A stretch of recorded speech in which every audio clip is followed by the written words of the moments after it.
ada salah satu teman saya datang ke rumah. Dia menceritakan tentang kehidupan atau kondisi ekonomi dalam keluarganya. Mengejutkan, sebagai teman mendapatkan kabar gembira kalau dirinya ini sudah bekerja di tempat yang bagus, punya rumah, kendaraan tersedia, ya bisa dikatakan berkecukupan. Dan yang pastinya gajinya itu di atas saya, ya mungkin sekitar di atas 5-7 juta. Tapi menariknya, dia menceritakan kalau selama ini ada kekurangan dalam hidupnya. Dia tidak kunjung bahagia, keluarganya selalu ditimpa sebuah masalah, ketentraman batin ia tidak dapatkan. Kemudian bertanya, kenapa kok bisa mengalami kondisi seperti itu? Padahal kalau dipikir secara logika, rumah sudah ada, pekerjaan sudah ada, kendaraan sudah tersedia, tapi ia tidak merasakan kebahagiaan hidup. Mendengar keluh kesah dirinya sebagai teman, sebetulnya sangat terkejut, padahal dirinya lebih baik daripada saya. Kemudian saya jadi teringat ada firman Allah di dalam surat An-Nahl ayat 97.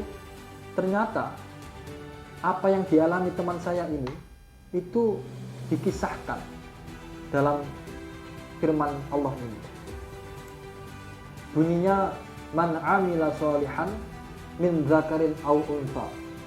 Barang siapa yang melakukan amalan kebaikan, baik laki-laki maupun perempuan.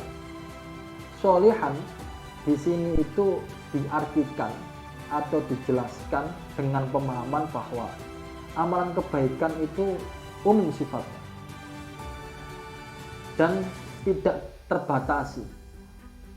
Dalam arti, kebaikan apapun yang dilakukan oleh manusia, baik ya laki-laki maupun perempuan, yang sifatnya kebaikan itu membawa kemaslahatan, membawa kemanfaatan hidup buat dirinya, keluarganya, orang lain, walau hanya sebatas memberi biji kurma terhadap orang lain, atau hanya sebatas menyingkirkan gangguan berupa batu di tengah jalan yang nantinya batu ini dikhawatirkan akan mengakibatkan kecelakaan atau penderitaan orang yang lewat di jalan tersebut.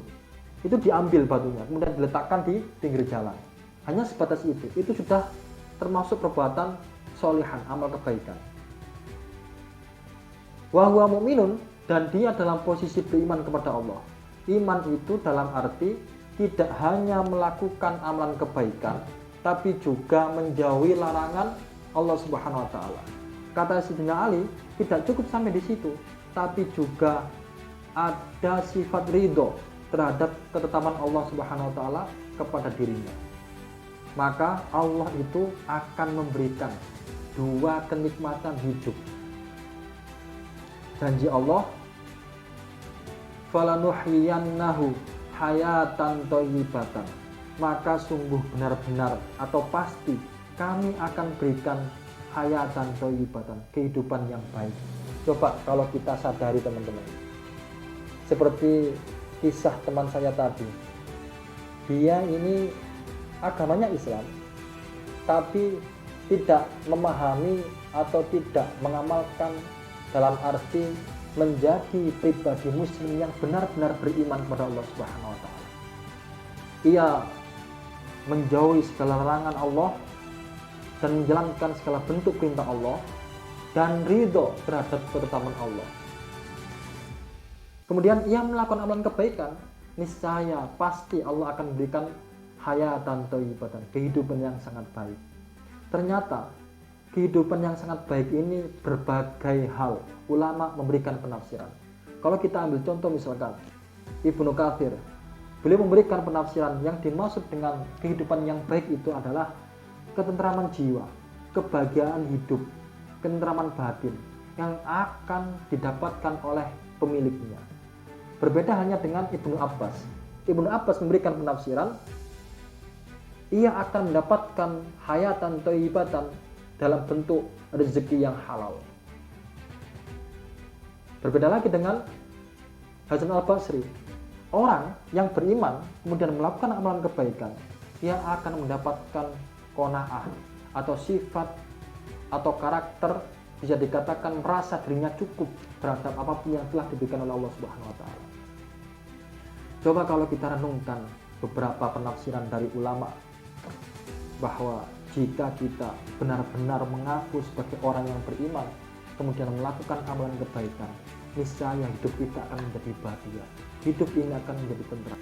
Coba kalau kita menyaksikan betapa banyak informasi atau berita yang ditayangkan di media massa, banyak para pejabat, artis yang merasakan hidup tidak bahagia karena tidak berlandaskan keimanan kepada Allah Subhanahu wa taala. Walaupun mereka punya harta yang berlimpah, mobil mewah, tanah di mana-mana, tapi tidak ada kepuasan batin, tidak ada kebahagiaan, tidak ada ketentraman jiwa.